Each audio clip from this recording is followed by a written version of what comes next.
Hi, welcome to a very special crossover edition of On Fire and Beyond the Badge.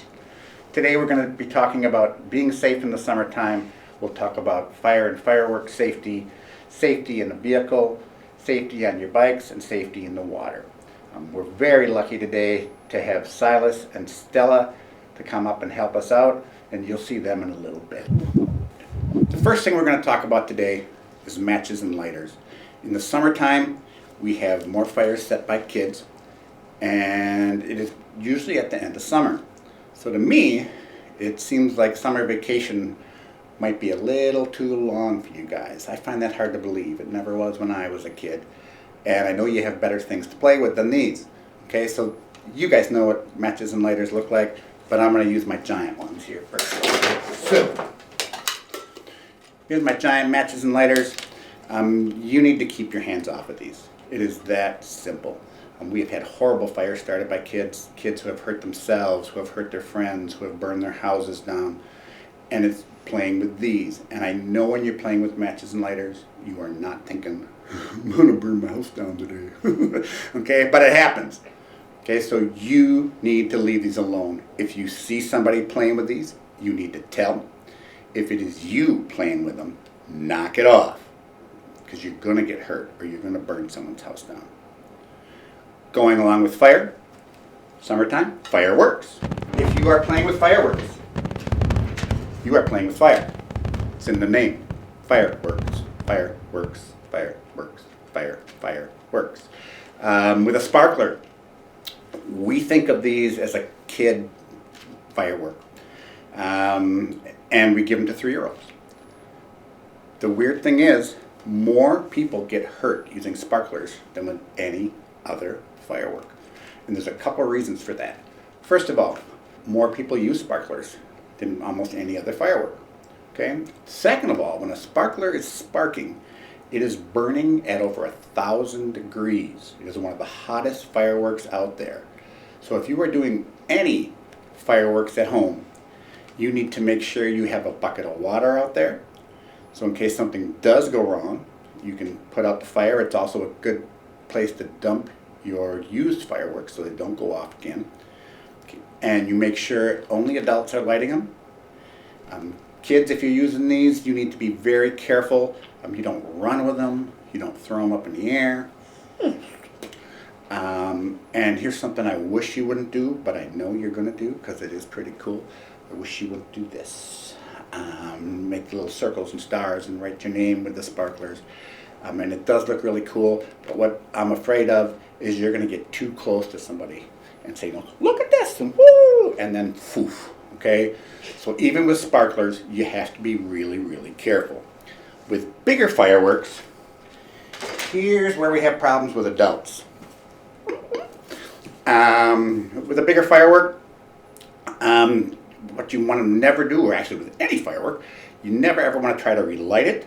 By the way, in case you can't figure this out, this firework is illegal. There are legal fireworks and there are illegal fireworks. Any firework that leaves the ground or explodes is illegal. Okay, so your bottle rocket, your firecrackers, both illegal. Fountains are okay as long as they don't shoot up in the air, because there are some that do that. Sparklers, the snapping pops, okay, technically that really does explode. It makes that little sound, but it's not exploding. With these, what we have to worry about is we have to worry about adults doing this, and it is always men, always. I wish I had a good excuse for my gender, but I do not. Here's what they do. They will take their firework and they will light it. And then they'll run over here. And sometimes what happens is the firework goes and it burns down to that fuse, and then it stops and does absolutely nothing. So here's what these geniuses do. They'll be over here and they'll go, wonder what's going on over there. And it goes off right in their face. You would think adults would know better than that. They know what this thing does. They bought it. They know it shoots up in the air. and yet they put their faces in front of it. So for the kids out there, those of you who have seen me in schools, I tell you this all the time. If you ever see an adult trying to relight a firework, your job is to scream at them and say, knock it off. You're supposed to be the smart one in the family. Stay away from that. What you should do is wait about 5 minutes, go over and kick it out, and then grind it out with your foot. And then remember that bucket of water, you bring it over there and put it right in. Another way you can get burned in the summertime is by the sun. And that is very, very easy to prevent, sunblock or sunscreen. And the biggest mistake people make, besides not wearing it, is they don't wear enough of it. And you don't have to put the whole tube on. You don't have to, okay, but you do have to put enough on. For kids, you're going to have someone help you out. And I guess actually even for adults, there is no way you're getting your whole back. You're going to have someone help you put this on. If you are running around sweating or swimming or whatever, it needs to be reapplied. Sunscreen not only will help you from not getting sunburned, but if you do get sunburned over and over repeatedly as you're growing up, that can lead to skin cancer. So to take a little sunscreen and put it on there to avoid skin cancer seems like a really, really good idea and really cheap life insurance. Also in the summertime, spend a lot more time in vehicles. The big thing is to make sure you are buckled up correctly. And if you're a kid, you need to be in the back seat. Okay, the magic age is 12 and under, needs to be in the back seat, and you have to buckle up and buckle up correctly. I cannot believe this is part of my job, that I have to teach people how to use a seatbelt. But here it is. You sit down. There's this little strappy thing right here. It's got a buckle on it. You grab the buckle, you pull it across your body, and ta-da, you're done. What a lot of kids do is they'll take this buckle, this part of the strap off. This is called your shoulder strap because it's supposed to go over your shoulder. They take that shoulder strap and they tuck it behind them. And I know why you do it. You do it because the seatbelt's up here and it's really uncomfortable, and it's dangerous there as well. But if you take this off, you can get hurt by the seatbelt. Okay, on a seatbelt, there's a lap belt that's supposed to go over your lap, and the shoulder belt is supposed to go over your shoulder. The way a seatbelt works is, in an accident, it pulls back really hard till it finds something really hard to stop it. So if you have your shoulder belt on and you get in an accident and it pulls back on the shoulder, it's going to hit that shoulder and it's going to stop. If you take the shoulder belt off and tuck it behind you, right now you'd have on just what's called a lap belt, and for adults it's supposed to go across your lap. For kids it goes across your tummy. And so what happens is, in an accident, you go forward like this because there's nothing to stop it.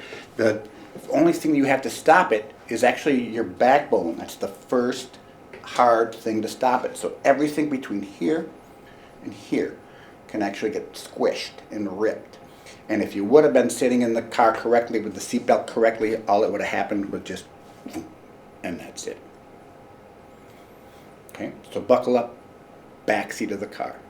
If you are sitting in the back seat of the car where you belong and the seatbelt is up here, instead of tucking it behind you, you should actually be in a booster seat. That's a really good sign you should still be in a booster seat, and I'll show you why. Because what a booster seat does is it lifts you up about that high. Okay, so if you have the seatbelt, it is right here, and you sit in that booster seat, it's going to lift you up right there, and you'll be exactly where you belong. Don't use any of the aftermarket products that will move that seatbelt unless it comes with a booster seat. Okay, and some of them do have a little clip that goes on there. There are also some on the booster seat where they actually have the slot cut in the side there. And that is to make sure that that belt is going over the shoulder and not the neck. Also in the summertime, we spend a lot of time on our bikes. The big one on bikes is bike helmets. You have to wear this every single time you're on your bike. But to do that, you have to wear it, and you have to wear it correctly. The biggest mistake people make, besides not wearing this, is they wear it up here. Okay, this whole part of your head right now is unprotected. Okay, what you need to do is it needs to be straight across. So you can see right now, this is straight across here. Okay. Then it needs to be tight. And it doesn't have to be tight, but it has to be tight. And to see if it's tight enough, what you do is you buckle it up and give it a little tug, make sure it's tight. The way to tell if it's tight enough is you open your big mouth. I'll open my little one. And your helmet should pull down. Okay, you should see that actually pull down when you do it. And I can still breathe, and I can still talk. Make sure that the little clips over here are by the ears. Okay, and you wear it tight and you wear it straight across every single time. It also has to fit your head. Okay, if you put your helmet on, what you need to do is take your fingers and put it in the top like a bowling ball and try to move that helmet. Okay, you should have to move your head to move the helmet.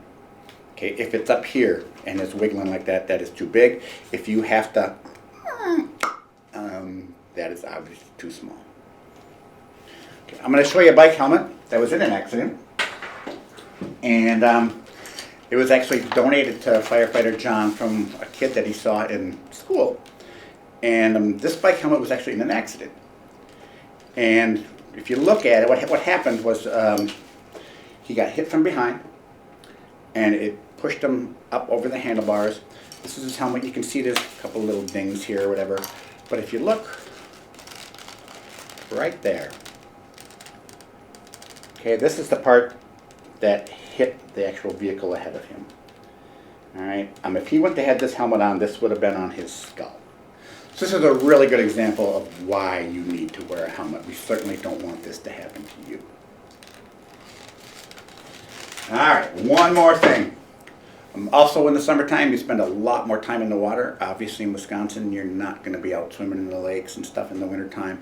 The big one in the water is you make sure that you are never, ever swimming alone. And that goes for kids and adults.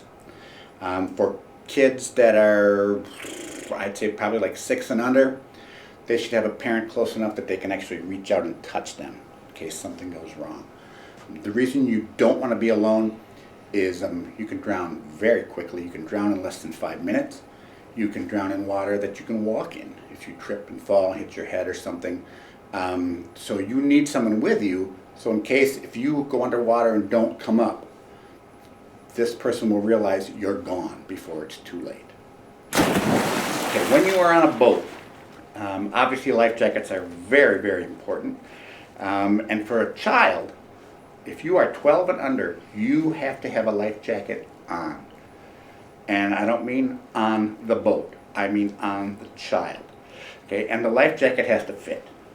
Okay, we have a kid's life jacket and we have an adult's life jacket. So we're going to get Stella and Silas out here, and they'll show you how it's supposed to fit and why it doesn't work if it doesn't fit. So come on out, Stella and Silas. So Stella, I need you to put this one on for me, please. Okay, and we got Silas over here. What do you think Silas is going to fit? Let's try her out. So, and we buckle up Silas over here. You zipped up. Good job, Stella. Yep. All right. The way a life jacket works is there is floaty stuff here. There is floaty stuff here. There is no floaty stuff here. So even on Stella, there's floaty stuff here. There's floaty stuff here. No floaty stuff here. Okay. The reason for that is so if you fall in the water, your head pops up and you're out of the water. So you can actually breathe. Then the life jacket itself actually floats up. Okay, so if Stella falls out and she has her life jacket on and her life jacket starts to float up, she is just fine. Okay, she's going to be all right. She'll be cold and wet probably. Okay, but Silas, if Silas falls out of the boat and he has this life jacket on and it starts to float up, Silas is not all right. It's cut and dry that he is not going to be safe. So it has to fit you, and it has to be on all the time if you are a kid. Okay. Good job. Thanks, guys. All right. So this summer, make sure that you stay away from matches and lighters. If you are using fireworks, make sure they are only the legal ones and that you are being safe with them. Wear your sunscreen if you're out in the sun. Buckle up back seat of the car if you're a kid. Buckle up anywhere. If you're an adult, make sure you buckle up. Make sure you wear your bike helmet and wear it correctly, straight across and tight when you're on your bike. You never ever swim alone, and wear your life jacket when you are out on a boat. So when the weather's nice, we want to get outside and go for a walk or go for a bike ride, and when we're doing that, we need to remember to be safe.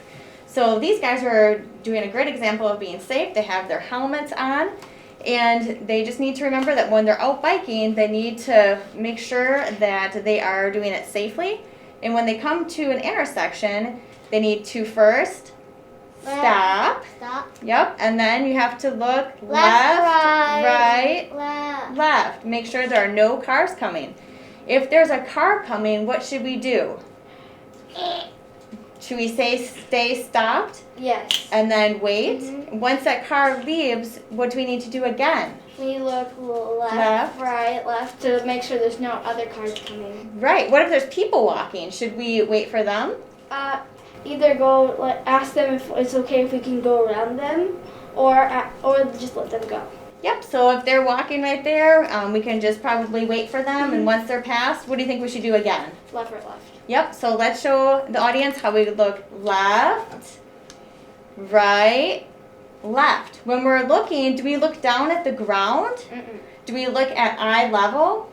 Why do we look at the eye level? Because if we look at the ground, it's like we're just looking at the beetles crawling left, right, left. Right, because the people are out here, right? And the cars are up here, and the people are up here. Perfect. What should we do if there's a train coming? Do we need to stop? We do. Do we go really close to the train? No. Why would we go close to the train? Because then if we go close to the train and they come by, the train is usually wider than the track. So if you're like, say this is where the track is and your toe is right here, and then all of a sudden the train comes fast and you don't have time to move back. Yeah, you don't want to be too close to the train, because could that be dangerous? Yeah. Yeah. So usually when the train's coming, there's the arms that come down, right? You can see the lights flashing, you can hear it, you can see and hear the train. So is it a good idea to stand way back? Yeah, you should probably at least just stand behind the thing while you look. And then if you don't see anything, if you don't hear any lights flashing, you can go. Yep, so if the lights are flashing and the arm is down, does that mean a train is coming? Yeah, so what we need to do is stand and wait behind those arms so that you're at a good distance away from that train. And if you notice, once that train passes, those arms don't go up right away. It waits a little bit to make sure that it's clear, that it's safe. Once the arms go up, what do you think that we should do? Should we look again, left, right, left before we proceed? Yeah, because it might be a few trains coming by with like amount of cargo that needs to be all together. Yep, so there might be cars in the area, there might be other people walking or biking. So we, again, need to look left, right, left. If there's a car coming, what do we need to do again? Move over to the side, probably, because you are in the middle of the road, most likely, or you're just on the grass. Yep, so you're probably back in the grass, right? So you don't want to be in the road. So if there's a car coming, we want to keep stopped where we are, let that car go past, and again, look left, right, left. If it's clear, then we can proceed, right? Excellent.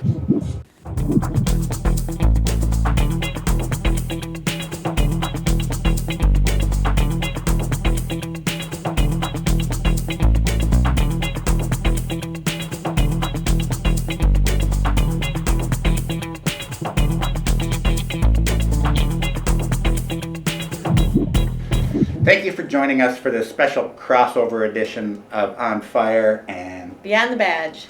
We hope you have a safe summer. Take a little extra time, use a little common sense, and until next time, be safe.